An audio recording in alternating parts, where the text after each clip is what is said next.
الصلاة والسلام على سيد المرسلين أما بعد فأعوذ بالله من الشيطان الرجيم بسم الله الرحمن الرحيم الصلاة والسلام عليك يا رسول الله الصلاة والسلام عليك يا رسول الله الصلاة والسلام عليك يا حبيب الله الصلاة والسلام عليك يا حبيب الله الصلاة والسلام عليك يا نبي الله الصلاة والسلام عليك يا نبي الله وعلى آلك وأصحابك يا نور الله وعلى آلك وأصحابك يا نور الله نويت سنة الاعتكاف نويت سنة الاعتكاف. Our beloved Master Sallallahu Alaihi Wasallam has said that a person who sends 50 times daily durood or salutations or salawat upon me, I will shake hand with him on the day of judgment. Subhanallah. Sallu ala al-Habib sallallahu alaihi wasallam. Salatun wa salamun alayka ya sayyidi ya Rasulullah wa ala alika wa ashabika ya Habiballah.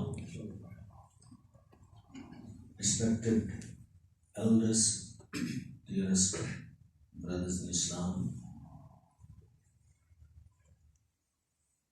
we are gathered here to do the dhikr of Allah Subhanahu and the dhikr of His beloved Nabi Subhanallah.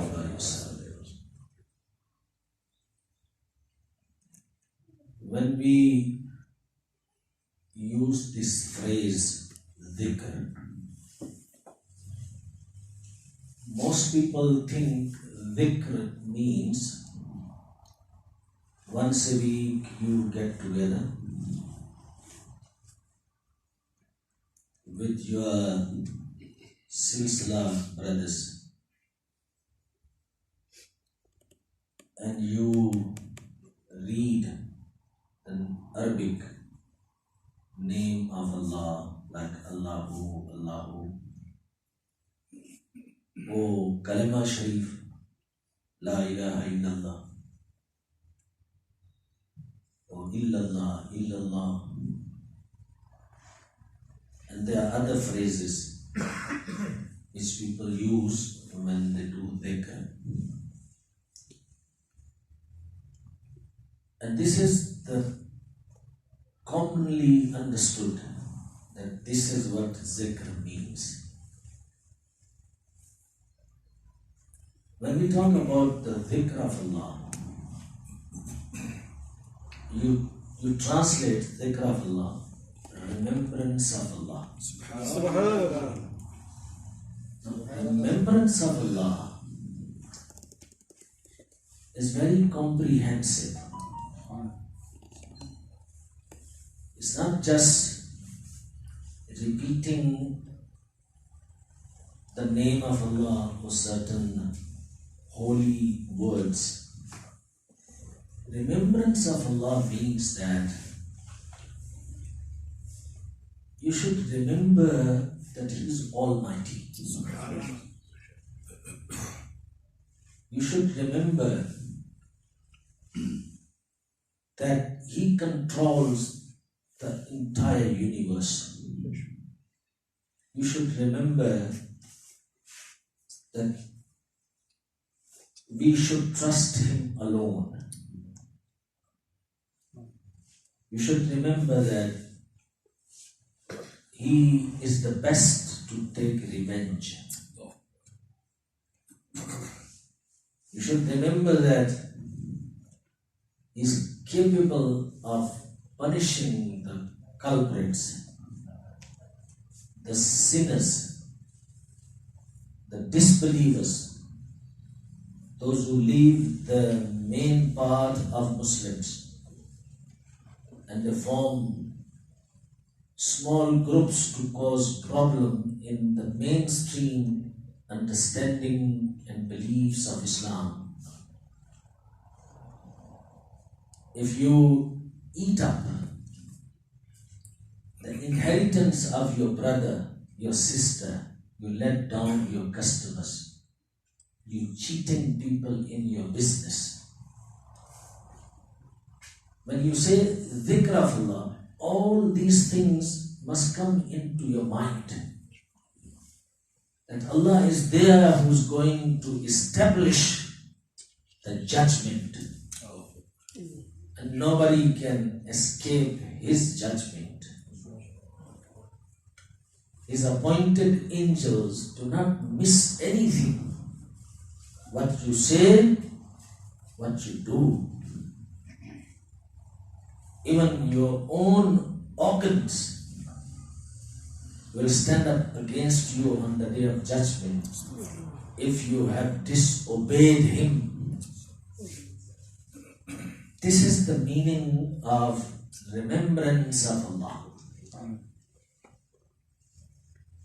People in parrot fashion, Allahu, Allahu, Allahu, but they do not follow the ahkam of Allah. They do not follow the commandments of Allah. They violate so many orders of Allah Azza wa Jalla and His beloved Nabi Sallallahu Alaihi Wasallam. So where is the remembrance of Allah in those people? So many things, the concepts are changed, and sometimes changed coincidentally, and sometimes concepts are changed deliberately. This is the duty of scholars and ulama to create awareness and make people understand that what is the concept, correct concept. When you use a terminology, when you use a phrase, what does really mean by that word, so we can enjoy the comprehension of the meaning of that word.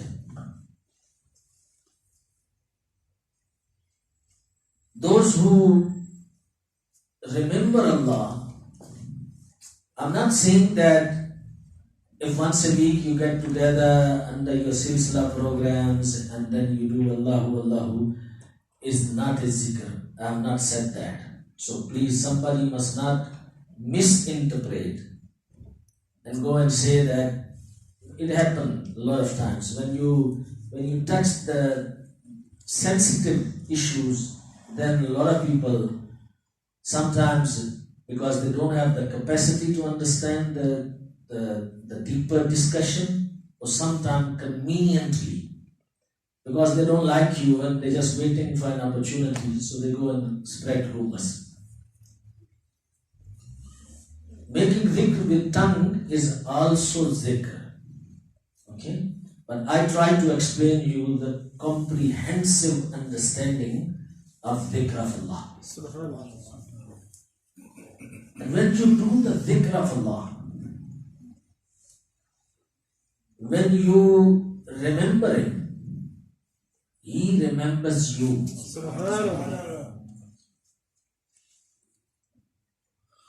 And the one who remembers more, Allah remembers him more. Subhanallah. As they say in Urdu, jitna gud daloge, utna meetha paoge. Subhanallah. So the more sugar you put, the more sweet your dish will become. So if you want to be remembered more by Allah, you need to remember Him more. See, when we talk about remembrance of Allah, this covers all the first duties. The remembrance of Allah, no namaz. That's a clear-cut contradiction remembrance of Allah, on the name of dhikr, on the name of remembrance, men and women together having eye contact, total contradiction. So if you remember Allah, there is no chance for you to violate any single law of Sharia. Otherwise, it's not a remembrance of Allah. It's a ghaflat from Allah. It's heedlessness from Allah. Allah subhanahu wa ta'ala says in Quran Kareem, Aqimis salata li dhikri. Establish salat for my dhikr. So what is salat? Salat is dhikr of Allah. I mean, other adhkar are explained and told by certain people, by certain scholars, by certain peers, by certain murshids. You got this problem, you read this zikr. You got this problem, you read this zikr. You got this problem, you read this zikr. But this zikr, salat, the namaz as zikr of Allah is the most authentic, mentioned in the Quran. Categorically mentioned that the zikr of Allah is salat. Subhanallah.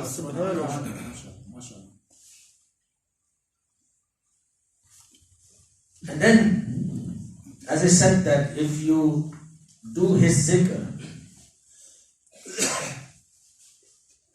he does not just remember you. Normally we translate, you remember him, he remembers you. But Ala Hazrat Imam Ahl Sunnat Sayyiduna wa Maulana, our leader, the leader of all Sunnis, Imam Ahmad Raza Khan, Subhanallah. Fadl Barelvi Nafarallahu Marqadahu radiyallahu ta'ala anhu. He translated in a very different way, and that translation is the most correct translation. Fadhkuruni adhkurkum. He said, remember me and I will publicize you. Subhanallah. मेरा जिक्र करो, मैं तुम्हारा चर्चा करूंगा. Subhanallah. Remember me and I will make your name to be sounded everywhere. So now, according to your capacity and size of your zikr that you do, that you remember Allah, according to that, Allah subhanahu wa ta'ala publicizes your name. We were born, we came in this dunya, after a while we gained some consciousness. Up to the age of 18, 20, we just careless, most of us. Then maybe as we grow, some influence comes in, and then maybe we start reading namaz and start doing some zikr. But there's one personality that when nothing was created except his nur, and in that form of nur, that person and personality was doing dhikr of Allah. Subhanallah. Totally aware of everything, complete ma'rifat of Allah subhanahu wa ta'ala. Because when Allah subhanahu wa ta'ala asked in the world of arwah, Alastu bi rabbikum, am I not your Lord? The first voice, the first zikr that was done, that was the ruh of our beloved Nabi sallallahu alaihi wasallam. Subhanallah. Why not, O Allah? You are our Lord. And Rasulullah sallallahu alaihi wasallam said that kuntu nabiyyam wa adamu bayna al-ruhi wal jasad.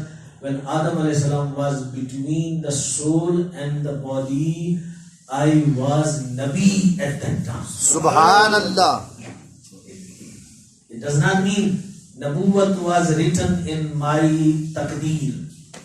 Some people try to change that meaning. They have that sickness. Sickness is that if any text is proving the greatness of Rasulullah sallallahu alaihi wasallam, they want to give reinterpretation to that, to bring the meaning lower.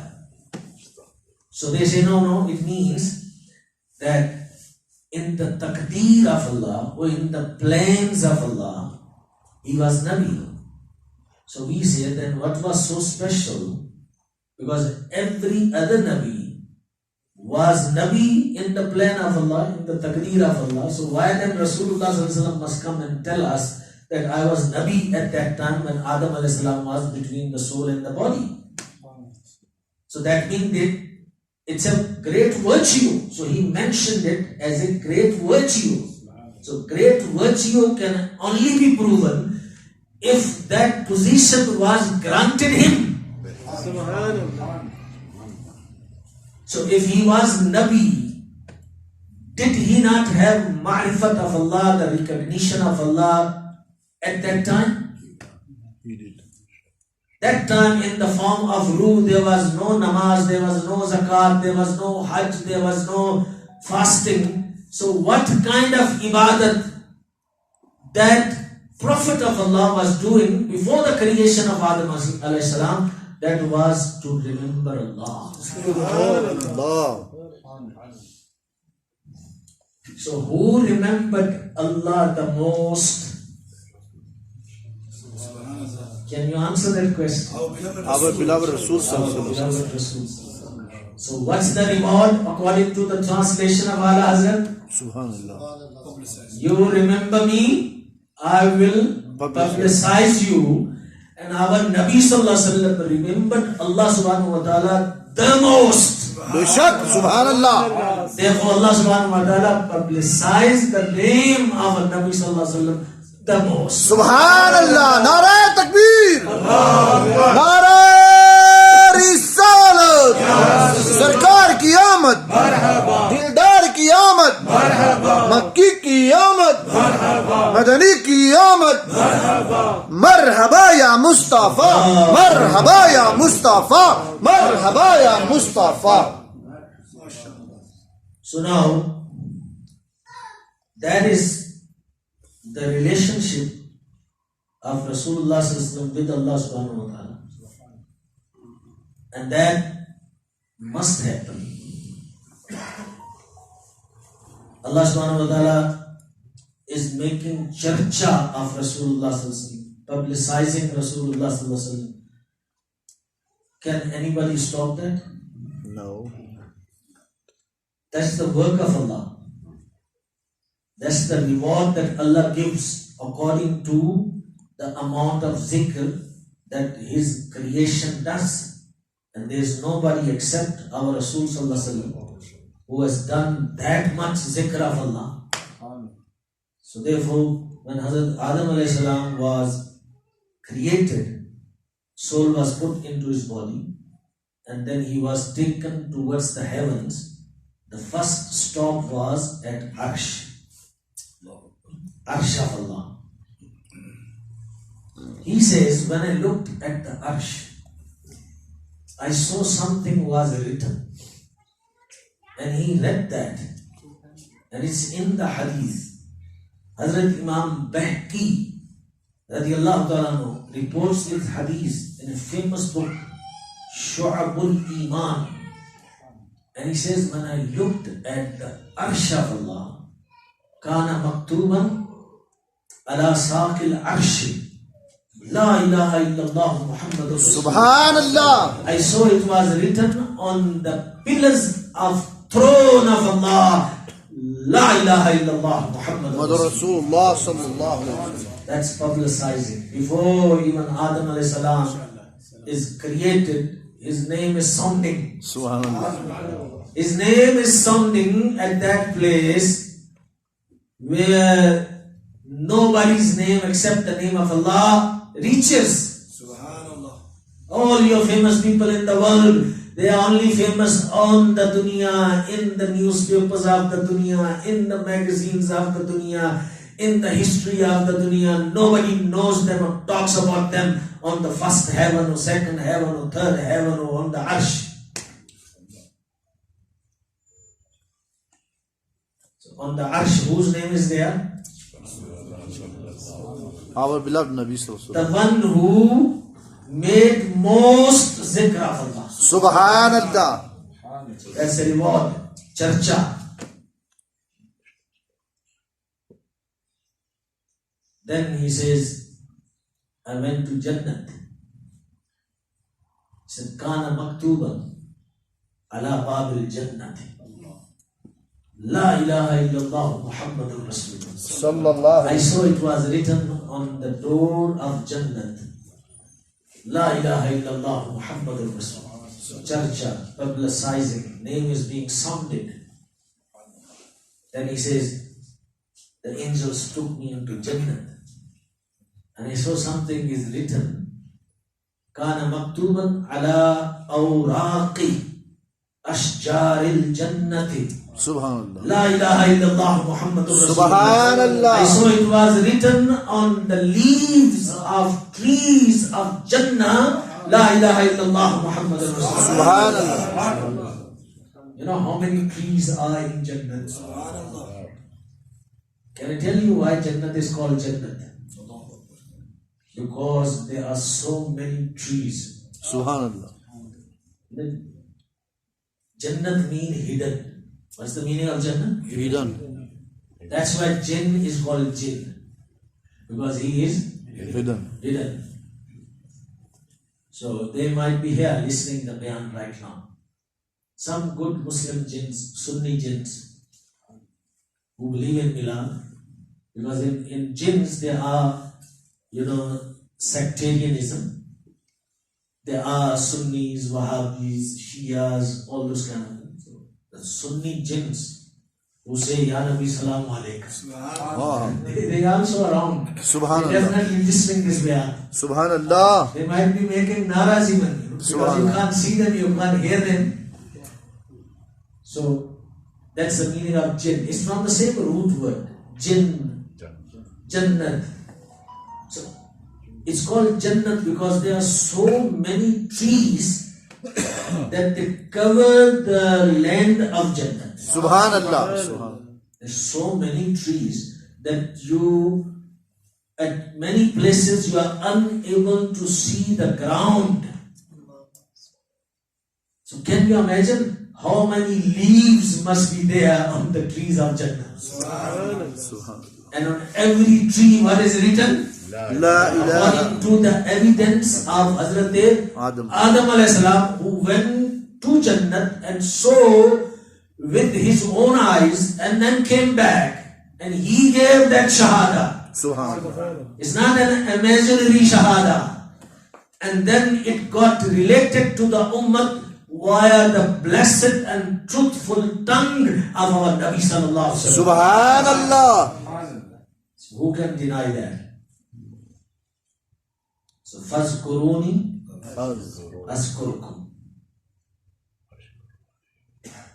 So the one who is being sounded, whose name is being sounded every way, your emails and your internet posts to ask people, show me where it is written to have Miladun Nabi, it will not stop. Beshak. It will not stop because Allah has elevated His zikr. Beshak. That's why our Imam, he says it very clearly, very beautifully, he guides us. Always listen to the ulama who talk of Ala Hazrat. They'll never mislead you. Those who want to run away from Ala Hazrat, they got a problem. They got something to hide.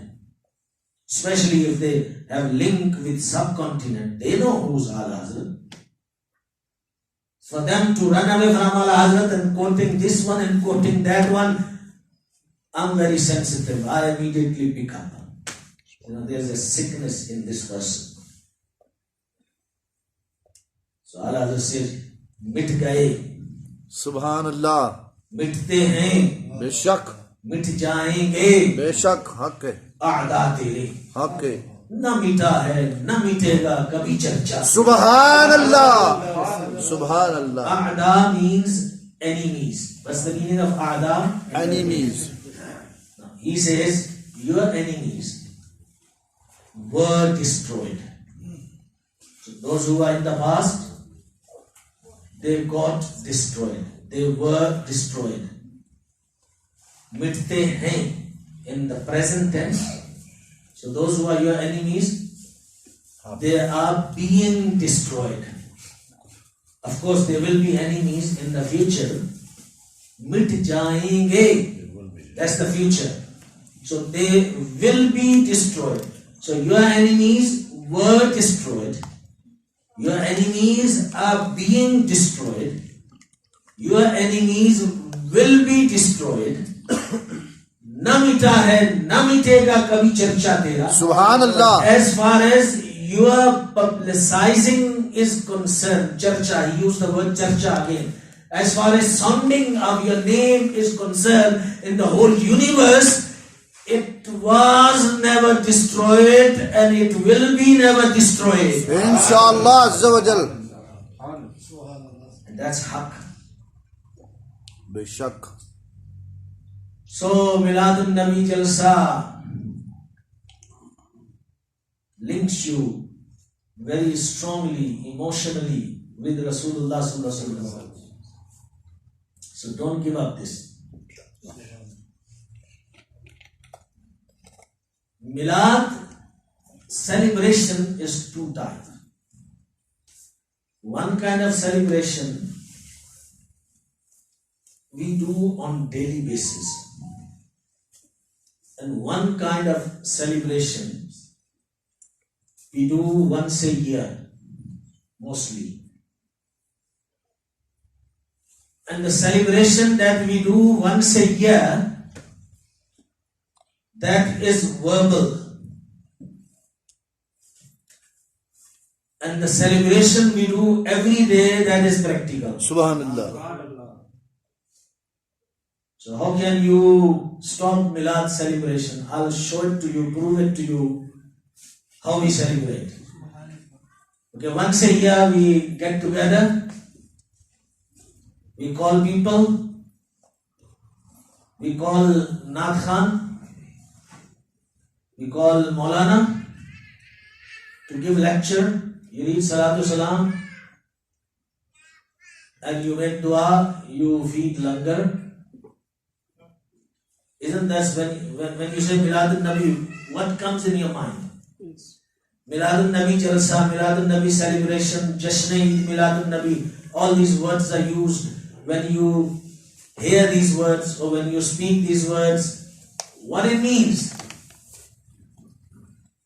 It means a function like this. There is a tilawat, where there is naat, where there is a lecture, where there is salatu salam. And ये बोतल उधर पास कर दो, आपके लिए मुश्किल हो जाएगी, आप एक इम्पोर्टेंट काम कर रहे हैं. Please move it that side. So, Sallu al Habib Sallallahu alaihi wasallam. So that's once a year, and it's a verbal dhikr because you do it from the tongue. Now there's another celebration that you do on the daily basis. Let's take an example of Salat. Rasulullah sallallahu alaihi wasallam has said, "Sallu kama ra'aytumuni usalli." Read namaz the way you see me reading. Subhanallah. Not any other way. So even 1400 years later, you still have to read namaz the way you see Rasulullah sallallahu alaihi wasallam reading. Subhanallah. Bishak. Otherwise your namaz is not namaz. Okay, physically you are unable to see. Sahaba Ikram were able to see, but they reported it. And with authentic narrations, proper chains, from generation to generation through Muhaddithin, Imam Bukhari, Imam Muslim, all these great scholars, Muhaddithin, that knowledge, that ilm continued, absolutely protected. They never compromised. Even if there was a narrator in the chain who spoke once lie in his whole life, they said, no, we're not going to take this hadith. They were so careful. So, when you are doing qiyam and you're standing, you can believe that I'm doing the same qiyam which my Nabi did. बेशक सुभान अल्लाह. Because it has reached to you with such authenticity. So now as a Namazi, how do you celebrate and appreciate Rasulullah sallallahu alaihi wasallam? When you saying Takbir Tahrima, you have to believe and put in your mind that I'm doing that Takbir Tahrima which my Nabi did. बेशक सुभान अल्लाह. बेशक. Otherwise you would not be practicing upon Sallu kama ra'aytumuni usalli. Perform your salat the way you see me reading. When you do qiyam, imagine I'm doing that qiyam. I'm not doing any other qiyam invented by somebody else. I'm doing that particular qiyam which my Nabi did. When you sit for at-tahiyyat, when you go for sajda, when you go for ruku', you have to think about Rasulullah sallallahu alaihi wasallam, that I'm doing that qiyam, that ruku', that sajda which my Nabi sallallahu alaihi wasallam did, and I'm doing that tashahhud which my Rasulullah sallallahu alaihi wasallam did. I'm sitting in the same way, in the same position. I'm facing my face towards the direction that Nabi Akram sallallahu alaihi wasallam faced. There is nothing that I'm doing from my own side. Everything that I'm doing is from Rasulullah sallallahu alaihi wasallam. Then your salat is salat. Subhanallah. बेशक. If you invent another way which you have not seen from Rasulullah sallallahu alaihi wasallam, invent another way of qiyam. Maybe you start standing on one leg, thinking that it's more harder and I'll get more salah. Is it allowed? No. You go into the sajda and you start rubbing your chin. That's my kind of sajda. Everybody is making sajda. They're putting their forehead and they're putting their nose, but I'm a different person. I've got my own mind. You put your chin and you start rubbing. Is that a sajda? No. In tashahhud you sit and sitting on one leg and one leg is standing like this. Is that tashahhud position? No. So that means nothing will be accepted in the court of Allah if you read your 5-time daily namaz without remembering and appreciating and celebrating Muhammadur Rasulullah sallallahu alaihi wasallam. That's the practical milad that you do. Subhanallah. Because milad is all about remembering Rasulullah sallallahu alaihi wasallam. So how would you not remember if you read your namaz correctly? There's no other merit, there's no other standard, there's one standard. And that standard is read the way he read, read the way he taught, read the way he showed. So now where is that philosophy? The people say if you think of Rasulullah in the salat is worse than thinking about a donkey. Where do they get their deen from? Where do they learn their Islam from? They can have big names, big titles, maybe have written a lot of books and have established a lot of institutions and madrasas and masjids.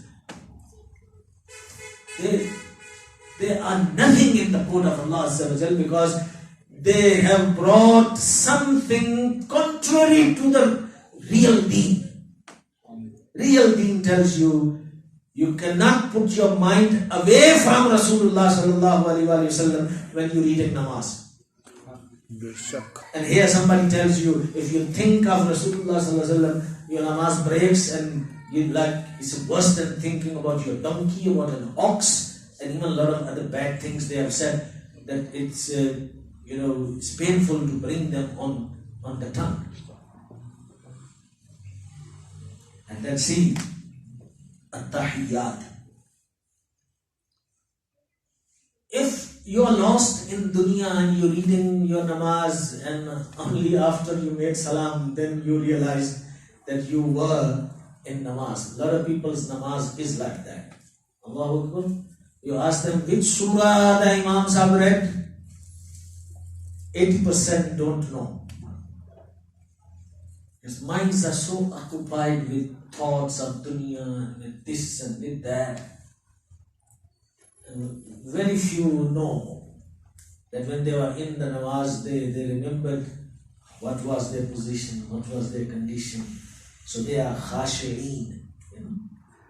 That's the quality of the good believers, that when they are in the salat, they humble, they focus, they know where they are.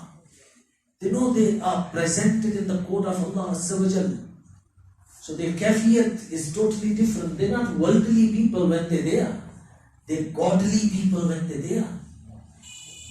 So imagine when you read in your at-tahiyyat and you reach here, Assalamu alayka ayyuhan nabiyyu wa rahmatullahi wa barakatuhu. O Nabi. What you say? O Nabi. O Nabi. You address him with Ya Nabi. Ayyo and Ya is the same meaning. So you say, O Nabi. Assalamu alayka. Salam be upon you, O Nabi. Subhanallah. From Centurion, Pretoria.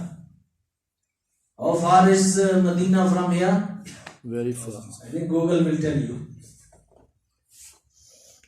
Maybe 12,000 kilometers, more or less. So far, our Nabi Sallallahu Alaihi Wasallam, so far from here, but you are addressing him like you are addressing to a person who is sitting in front of you and you're talking to him like he's your addressee, and you are saying, Salam be upon you, O Nabi. And nobody can do another translation other than what I have translated. There is no other translation. Any person sitting here who knows Arabic, he will 100% agree with me.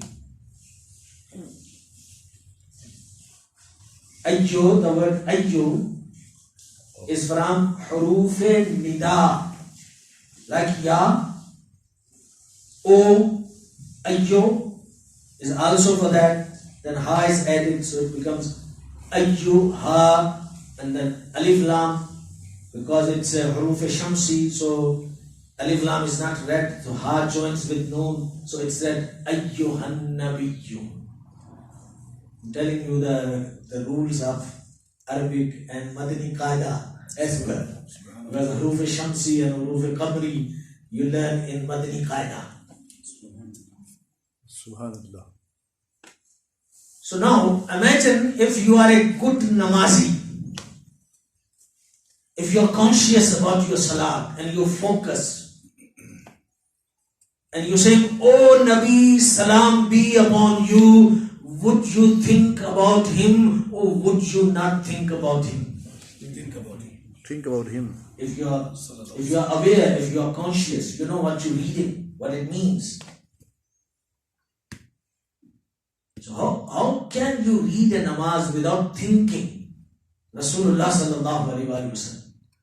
And then the other thing is that this durood and salam that is in the namaz is the durood and salam of Sunnis. Subhanallah. Because this is the salam that Sunnis read and people call, hey, these are salami group.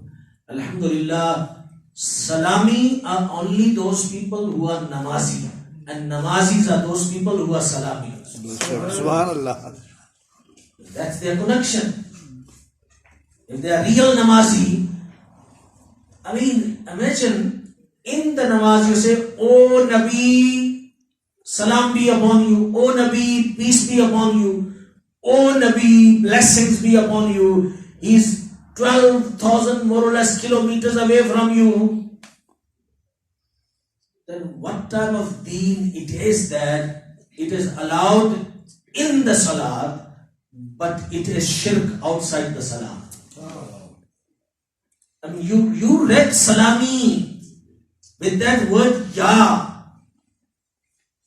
You read in the salat, you said, "O Nabi, salam be upon you." And after Jummah, you stood up and you said, "O Nabi, salam be upon you." Then person says, "No, this salam that you read after Jummah, this is shirk, but salam that is in the salat, that is not shirk." It's the, man-made rules are always like this. There's never reasonable explanation. The Christians, man-made rules, they will say there are 3 gods, but then they'll say there is one God. So if you ask them how 3 became 1 and how 1 became 3, they never ever had an explanation for that. And this is in the history. It's a man-made law, no common sense, no justification. No. This is how we believe. This is what we believe. Islam is a reasonable religion. Everything has a reason. Everything has a proof. When you pay zakat, you remember Rasulullah sallallahu alaihi wasallam, you appreciate, you celebrate, because Allah subhanahu wa ta'ala ordered you to pay zakat, but 2.5%, where would you find that from the Quran? The 1 year must complete, hawlani hawl, all these conditions. Who taught you that if you have animals, then on the goats and sheep, so many sheep. If you have camels, then so many camels. If you have cows, then so many cows. If you are a farmer and you growing, plantation, and you have vegetable and you have fruits, then so much. Who gave you that? Nabi Akram Sallallahu. You can never pay your zakat without remembering Rasulullah Sallallahu Alaihi Wasallam. Subhanallah. Beshak. Because the hukm, the order is from Allah, and how to do it is from Rasulullah Sallallahu Alaihi Wasallam. Subhanallah. You go for Hajj. Subhanallah. Subhanallah. Allah subhanahu wa ta'ala orders you to perform Hajj. Man istata'a ilayhi sabila, the one who has the means to travel, he must go for Hajj. Okay, the Hajj of Baitullah is mentioned, Hajj is mentioned, but there are so many other things. There are so many thick books written on Hajj, and everyone is telling you, read books, come for training, we'll train you, we'll tell you. There's ihram and how to wear ihram, and there are farz, and there are wajibat, and there are mustahabbat, and there are sunnats. And then there's a dam, and there's a expiation, and there's a kafara, and if you do this and this happens, and if you do this and that happens. It's a full course which every Muslim should learn when you go for Hajj. The people don't learn. When they go for Hajj, they prepare. But what they prepare for, my hotel accommodation is right. My food is right. So a lot of the agents, they take South African cook with them because they in love with dal and rice. And they want this South African taste. They want South African spices. So now those Pakistani cooks, Bangladeshi cooks in Saudi Arabia, Arab cooks, their taste is, it's not good for our people. So make sure hotel is right, traveling is right, food is right. So Everyone makes sure all arrangements made. Yes, all arrangements made. But the main arrangement, that was how to do Hajj, you got no preparation. Allahu Akbar. How much did you study and understood what is Hajj and how to perform Hajj? And then you leave that to the travel agent, as if travel agent is a mufti. So now he is doing that from 30 years, so he knows everything. So you can do it for 100 years. If you're not a scholar, you will never know. We have seen it when we go with these agents who have been doing it for many years. They make blunders, they make mistakes, they don't know. That's not their field. Their field of work is to book for you hotels, to give you best accommodation that you are looking for because you got money you can afford. The food that you wanted, they're giving you. That's their expertise. Their expertise is not to teach you about Hajj. That is the expertise of a scholar, a well-versed scholar in Islamic jurisprudence, not just any imam even. Okay, that was, by the way, I thought maybe if you're going for Hajj, you can also start learning. Inshallah, So inshallah. you all start learning. Learn how to do things. Don't trust that ordinary people that are going with you, because they'll tell you wrong things. When I was on Hajj, a lot of people went with me and I knew some of them. One sister came to me, she was crying, very bad condition. She said, no, it's my fault, it's my fault. I said, what's wrong?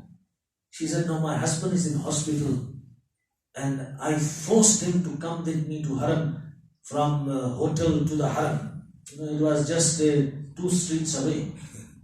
And he was very sick.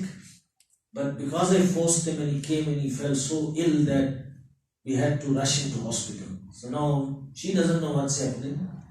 And she's crying, So I said, why did you force him? She said, isn't he my mahram? He must come with me. I asked, she took a name. If I take that name, many of you would know that name, so I'm not going to take the name. That Maulana, we asked him, and he said, oh, mahram must come with you. He told the wrong masla. The husband nearly died. Mahram is conditioned for traveling, but when you are stationed from hotel to Haram, Mahram is not the condition. She could have gone alone or with some other sisters, but people that you trust, they must be well versed in the masail of Sharia. Bishak. But the point that I was driving you to is that everything that you do on Hajj is appreciation of the teachings of our beloved Nabi Sallallahu Alaihi Wasallam. He did that physically. He wore ihram. He went to Arafat. He went to Muzdalifah. He went to Mina. He made Tawaf Kaaba. He sacrificed animal. He taught everything practically to all the believers till the day of Qiyamah. So whenever you go for Hajj, you must remember Rasulullah Sallallahu Alaihi Wasallam practically, that each and everything that I'm doing, I'm seeing my Nabi Sallallahu Alaihi Wasallam is doing that. Subhanallah. So there is no way that Muslims can cut their ties from Rasulullah Sallallahu Alaihi Wasallam, and the love of Rasulullah Sallallahu Alaihi Wasallam is injected naturally in Muslims. The one who says, La ilaha illallah Muhammadur Rasulullah, that's again is a dhikr of Allah. Afzalul dhikr, La ilaha illallah Muhammadur Rasulullah, that's the afzalul dhikr, that's the best zikr. Again, that zikr comes with bigger understanding and comprehension. So, naturally, when you have Iman in you, you cannot separate love from Iman. So if there is Iman, there will be love. And if there is no love, there will be no Iman. बेशक So बेशक Iman and love of Allah and His Rasul are welded. They're inseparable. They're always together. Person can be the greatest sinner, but if he still has Iman, he will be ready to give his life for the honor of Rasulullah sallallahu alaihi wasallam. Subhanallah. Isn't it? बेशक Don't you think that you see that feeling every now and then? If anyone says anything, does anything against the honor of Rasulullah sallallahu alaihi wasallam, people are upset, they are restless, they can't even sleep, they want to do something. And if they can get hold of the insulter, I mean all these insulters in the world who do these kind of things, they are being protected by government. But if they are left alone on the streets, within half an hour you will see the result. Some ashik will catch him and send him somewhere to hell, brother. Because the ishq, the love cannot tolerate. That muhabbat, that true, genuine muhabbat, that natural muhabbat. That's a natural muhabbat that you have with Allah and His Rasul sallallahu alaihi wasallam. Much stronger than your mother, much stronger than your father, much stronger than your children, your grandchildren. How much you love them. You are ready to do anything and everything for your loved ones. But when it comes to for Rasulullah sallallahu alaihi wasallam, every believer is ready to do more than that. Subhanallah. बेशक Because that's the natural connection of Iman and love. They go together. You cannot believe in Rasulullah sallallahu alaihi wasallam and not love him. There's some people who did that, but they were then qualified as hypocrites, as munafiqs. So what they did, they read kalima, so that means they believed in it. They read namaz, that means they follow him. But there was no love in the hearts. Then what was their condition? Allah subhanahu wa ta'ala sent Wahi, Jibreel Amin alayhi salam came and informed Rasulullah sallallahu alaihi wasallam that in your masjid, Masjidul Nabawi, there are hypocrites sitting. Allahu Akbar. Today when you talk like this, a lot of people are very, want to be very nice to everyone. We peace lovers, peace makers, we don't cause any problem, don't say anything, to anyone, to hurt anyone. But Allah doesn't care about these people. His Rasul doesn't care about these people. So Wahi came and Rasulullah was told, this one is a munafiq, this one is a munafiq, this one is a munafiq. Rasulullah started calling their names and he said, Ya Fulan, ukhruj. Allah. Ya Fulan, get out. No, he said, why must I get out? Anta munafiq. Get out, you are a hypocrite. So many of them were chased out of Masjid al-Nabawi, humiliated, embarrassed in front of big crowd and gathering. Today people will come and advise you. If you wanted to say something, why didn't you take him one side and quietly told him, you insulted the person in front of everyone. So would you give that advice to Allah and His Rasul? No. There are certain things that needs to be dealt differently. I mean, if somebody doesn't have good akhlaq, who doesn't read namaz, you don't shout at him in front of people. Take him one side and explain him. But if he is a mustaq of Allah or Rasul or Deen, treat him accordingly. As Hazrat Umar radiallahu ta'ala treated, as Sahaba Ikram treated, as Allah and His Rasul treated them. So he took so many of them out of the masjid, and while they were going out of the masjid, Hazrat Umar Farooq radiallahu ta'ala met them on the way, and Hazrat Umar Farooq radiallahu ta'ala thought, oh, he's late for Jummah. Why he thought that? He said the people are coming out of Jummah. So it was actually that bunch of hypocrites who were chased, They were coming out of the masjid, and Hazrat Umar is thinking that, oh, I'm late. Jummah already gone because Musallis are coming out. So then they avoided him and they ran away because one person didn't know and he also came to know on the way. So when he came to the masjid, then he realized that these were chased out from the masjid. They were hiding amongst the Muslims, having beards, having turbans, reading namaz, names like Abdullah. The person's name is Abdullah. What would you think? He's a Muslim. And the head of hypocrites, his name was Abdullah bin Ubay. So, love would take you to salvation and to success. Because one Sahabi said, when the Qiyamah is coming, Rasulullah sallallahu alaihi wasallam told him, what preparation have you done? He said, Ya Rasulullah, I have no preparation, but I know one thing, that I love Allah and His Rasul. Rasulullah sallallahu alaihi wasallam said, Al-mar'u ma'a man ahabba. Person would be with that person on the day of judgment whom he loves in the dunya. Subhanallah. So you love Allah and His Rasul in the dunya. Of course, you can't be physically in the company of Allah subhanahu wa ta'ala in that sense. But on the day of judgment, you love Rasul sallallahu alaihi wasallam, you will be with him. Inshallah Azza wa Jal. So those namazes without that love means nothing. It's a zero. Those salats are zero. Those charities are zero. Those humanitarian work is zero. All these, big services, feeding schemes and this and that, and helping hungry people and helping poor people, it's zero.